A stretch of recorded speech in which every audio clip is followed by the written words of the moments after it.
Greetings, here is a sanctuary, and welcome to Ruin. Hey guys, we have a new PTR coming up Wednesday, November 21st, to test the changes coming out for Season 16. Of course, none of this is final, but let's jump in and see what the starting line looks like.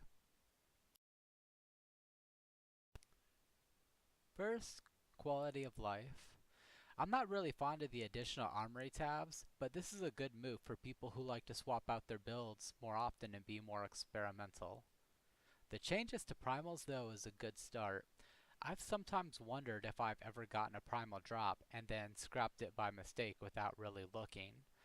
While visually, this will be a great indicator, the core issue to primals still remains.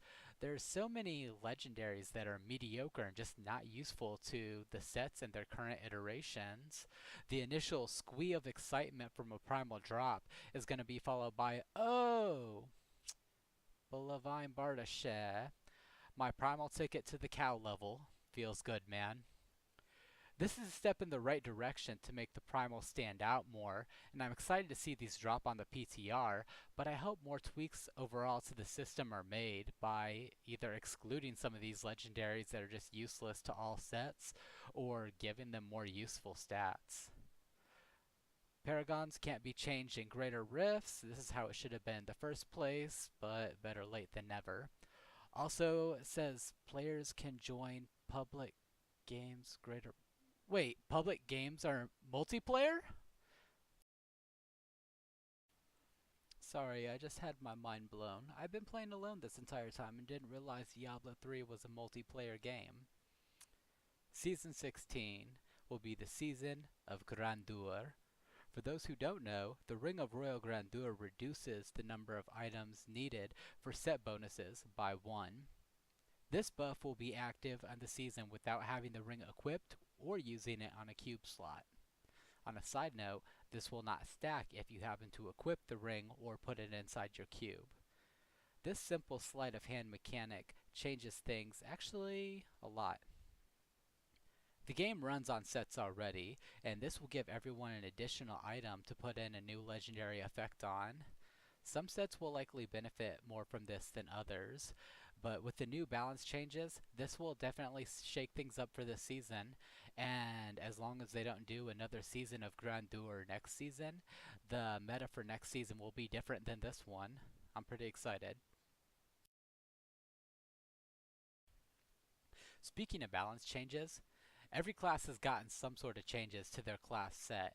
These numbers are not final, but we're going to need more bodies in the PTR checking and breaking things and starting discussions in the PTR forums for the best possible changes for our classes. Let's jump in. For the Legacy and Nightmare, this is a huge buff to the set, but it still may not see much play, at least for this season. Unless there's a really standout build with Legacy and Nightmare, the season bonus will likely keep the sets elevated above this one. There are pretty substantial bonuses damage-wise for the Barbarian set, but in the grand scheme of things, these are only going to push 5 to 20 greater rifts higher than what they could previously. I'm excited to see the Might of the Earth set get some love though, as that's my favorite. For the Crusader, the only set that didn't get a buff was Akan, with good reason of course. The other sets got pretty substantial bonuses to either attack speed or the amount of damage output that they can do, so it'll be really interesting to see how they compare to the Akan set even with this Grandeur bonus.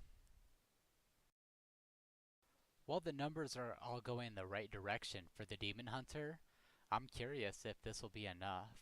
In the current season, Demon Hunters are behind on the solo leaderboards, and I feel like they need more of a bump to catch up and be competitive with other classes.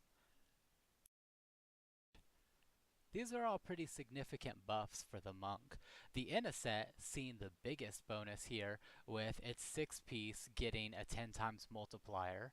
Most players use the Inna set for its 4-piece bonus so that they can support other players. Now this may incentivize them to use the full set. The Raiment of 1,000 Storms, or the Super Saiyan set, is another pretty big buff. It'll be interesting to see if these can compete though with the Mighty Monkey King. I was pretty disappointed in this, as I had originally planned to start the season up as a Necromancer. Heaven forbid that they buff something that isn't a Corpse Lance build.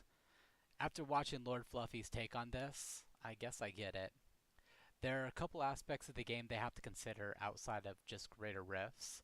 I wish they would remove Blood Lance though, so Trangs wasn't just a bloody version of the Plague set.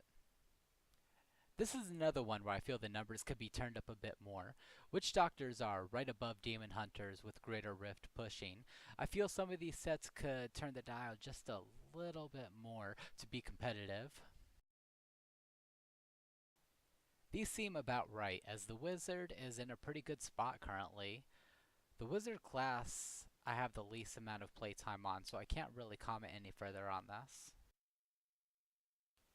I do plan to make more videos on each class as I test out their set buffs, starting with the Monk probably, as I have the most experience with them.